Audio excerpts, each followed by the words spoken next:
चांदनी, अरे बहन जी एक चाय लाए ना जी।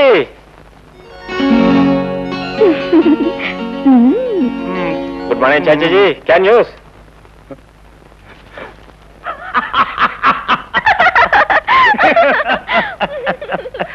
ఏ చాచాజీ పేపర్లో న్యూస్ అడిగితే అవుతారంటే అసలు ఏమి మీకు ఏదమ్మా?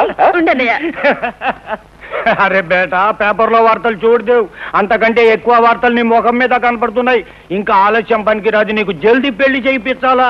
అదేంటి చాచాజీ మొహం చూడగానే పెళ్లి అంటున్నారు? మామూలు ముఖమే కదా, అదే మొహం అదే ముక్కు అదే అద్దంలో చూసుకోబోయ్యా, నీకే అర్థమవుతుంది. ఏముందమ్మా అర్థం కావడానికి?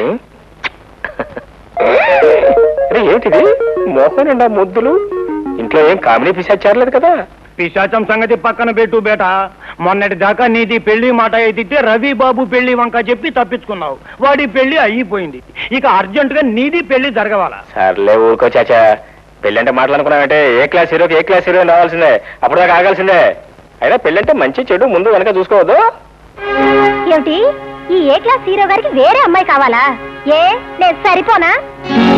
చాచాజీ ఇప్పుడు అర్థమైంది, ముఖం మీద ముద్దులు పెట్టిన కామెడీ పిశాచ్ ఎవరు.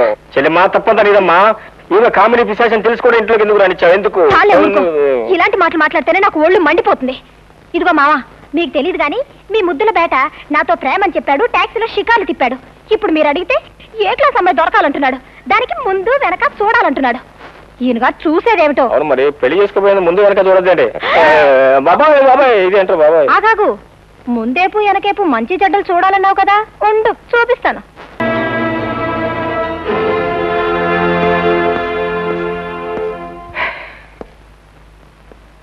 వారాల గర్భవతి, ఈ చిల్లరనాయాల్ని నన్ను చంపమని నా మీద పంపిస్తావా? కల్తీ సరా తాగి ఎంగులు మెతుకులు తినే అదవనాయాలకి కండబలమే కానీ గుండె బలం ఉండదే. ఈసారి కాస్త దమ్మున్న మగాడిని పంపించు, లేకపోతే నువ్వేరా నా దమ్మేంటో చూపిస్తా.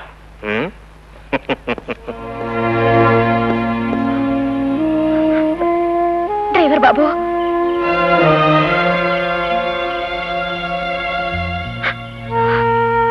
ఎందుకు నా కాళ్ళు పట్టుకుంటా? నన్ను మన్నించు డ్రైవర్ బాబు, మన్నించు.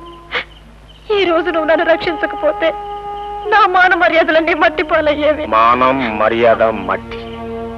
నిజంగా వాటి అర్థమే నీకు తెలిస్తే ఈ తప్పుడు పనులు పాపిష్టి పనులు మానేసి కూలి చేసుకున్నావు, నాలి చేసుకున్నావు, బుట్టలు మోసావు, తట్టలు మోసావు, గౌరవనీయంగా కష్టపడి ఒక రూపాయి సంపాదించుకుని ఒక గుప్పెడి మెతుకులు తింటావు నేర్చుకో.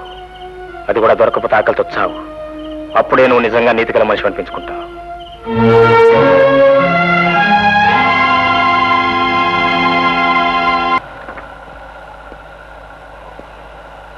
కొంతసేపు వెయిట్ చేయి.